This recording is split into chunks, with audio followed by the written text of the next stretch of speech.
All right, last video of the night, and hopefully this one won't be as long.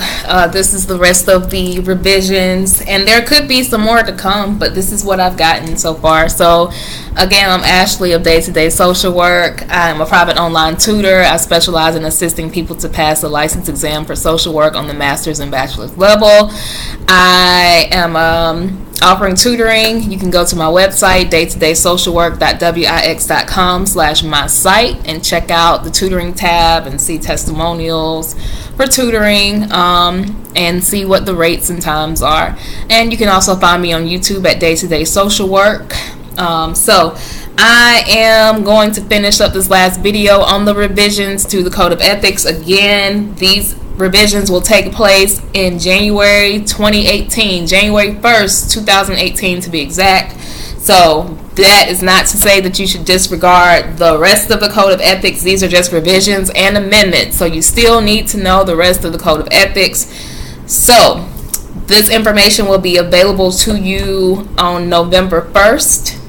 And, sorry, phone is ringing. But this information will be available to you on November the 1st. I'm pretty sure people will do trainings and, seminars and charge you money for it. But I'm just giving this information because I have it. And it's going to be public information anyway. Anyway, so we're going to jump right back into it here.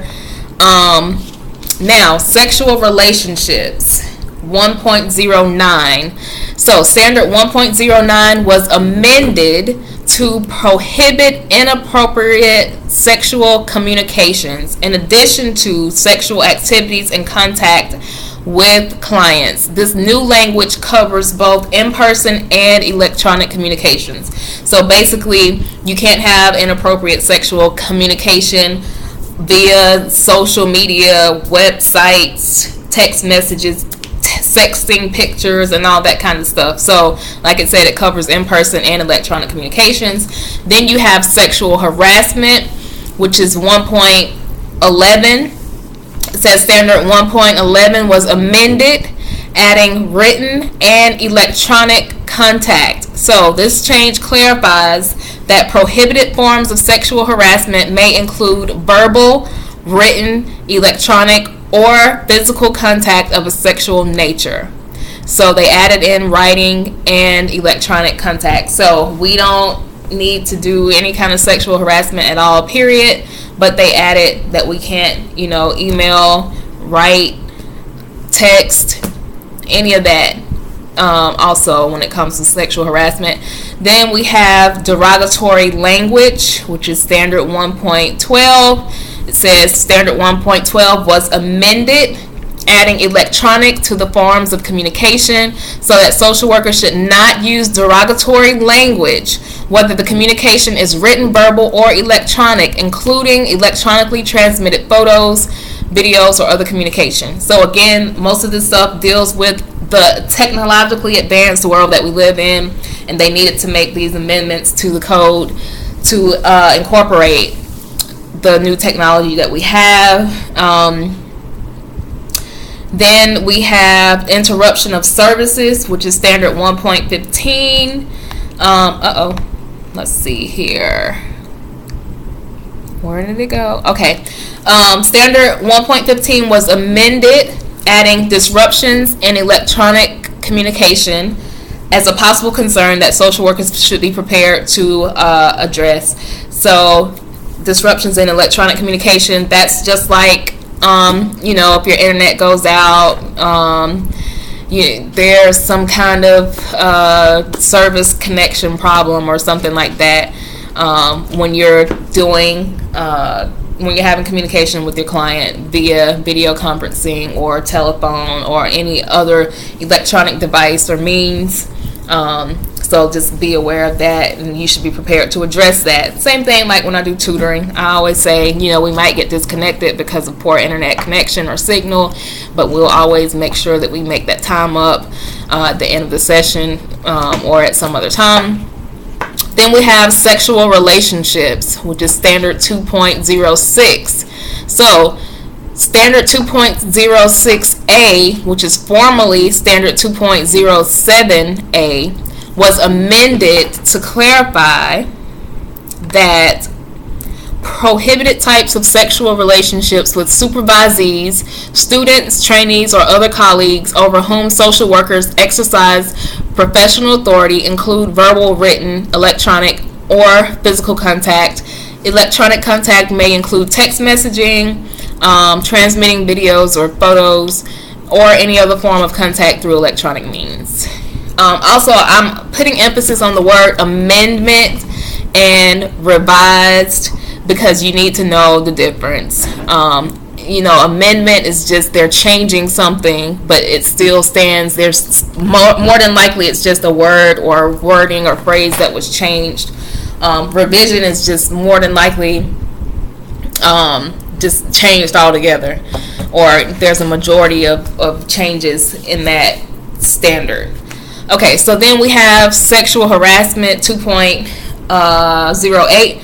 So standard 2.07, formerly standard 2.7a, was amended to clarify that prohibited types of sexual harassment include verbal, written, electronic, or physical contact. I might have already read that one. But anyway, then we have unethical conduct of colleagues, 2.10. So standard 2.10a, which was formerly 2.11a, was amended to clarify that social workers need to take adequate measures to discourage, expose, and correct the unethical conduct of colleagues, including unethical conduct using technology.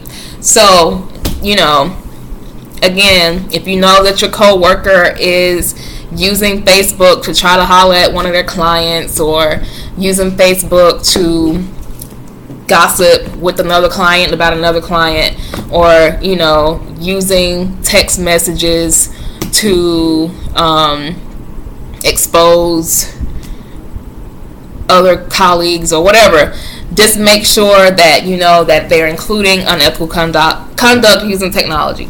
Then it says standard 2.10a, formerly standard 2.11a, was amended to update the name of the committee currently responsible for professional review, the NASW National Ethics Committee, which replaced its predecessor, the Committee on Inquiry. So it's no longer called the Committee on Inquiry, it's the NASW National Ethics Committee. So then we have supervision and consultation, which is standard 3.01. Standard 3.01a was amended to note that the standards for supervision or consultation apply whether in person or remotely. So you could be getting supervision from someone 100 miles away and y'all are doing it over the phone, but the standards for supervision or consultation apply either way, whether you're in person or remotely. Standard 3.0c was amended to note that dual relationships in supervisory relationships may arise in the context of using social networking or other electronic media. Then you have education and training, standard 3.02. So standard 3.02d was amended to note that dual relationships and educator-student relationships may arise in the context of using social networking or other electronic media. So all of these dual relationships and relationships with a supervisor, supervisee can not only be in person, but also over the use of electronic media and social networking. Two more to go. Client records, which is standard 3.04. It says standard 3.04a was amended to clarify that documentation may be electronic or paper forms, of course. Then standard 3.04d was amended to clarify that when considering storage of client records, social workers should consider all relevant laws, agency policies, and relevant contracts, not just state laws and relevant contracts. So all relevant laws, agency policies, and relevant contracts. And then you have lastly evaluation and research, which is standard 5.02.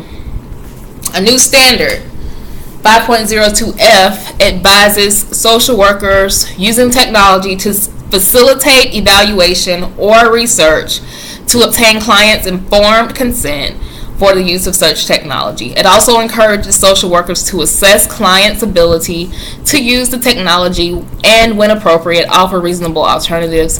Although technology can be used to make evaluation and research processes more efficient, social workers need to ensure that technology is not being used in a way that excludes or disadvantages certain participants. So that is that. Pretty much it in a nutshell. All of this stuff, again, is pretty much dealing with electronics and social media, and that's really what the revisions and amendments are about. So just make sure that you know what those are. It's pretty self-explanatory for the most part, but some people need to know it, down to a T. Also, like I said, this does not mean that you don't need to look at the old code of ethics. It's still the same information with changes and revisions, and you still need to know it. I have like 6 videos on it. They're long, but I break it down for you just like I did just now. So if you have some free time, check those out. Again, I offer tutoring. You can go to my website, daytodaysocialwork.wix.com/my site. I'll put it in the description box. Please like, subscribe, and share the channel with your friends, colleagues, and anybody that's taking the exam. And that's pretty much it. So I always tell people, make sure you read the Code of Ethics at least once all the way through, because a lot of us don't read the Code of Ethics, or we haven't read the Code of Ethics all the way through at least once, because we think we know how to be ethical, which we do. We know how to keep stuff private. We know not to tell people's information. We know not to breach confidentiality. We know that we should get informed consent. But the code has specific stuff in it that we need to know, especially for the exam. That's the purpose of this channel, is helping you prepare for the exam. So the exam, again, is changing in January 2018, and it's going to include this new Code of Ethics stuff. So make sure that you are aware of it. All right, so any questions, leave them in the description. Leave them in the comment section, and if you have any topics that you want me to make a video on, just let me know. And until next time, I'll see you later.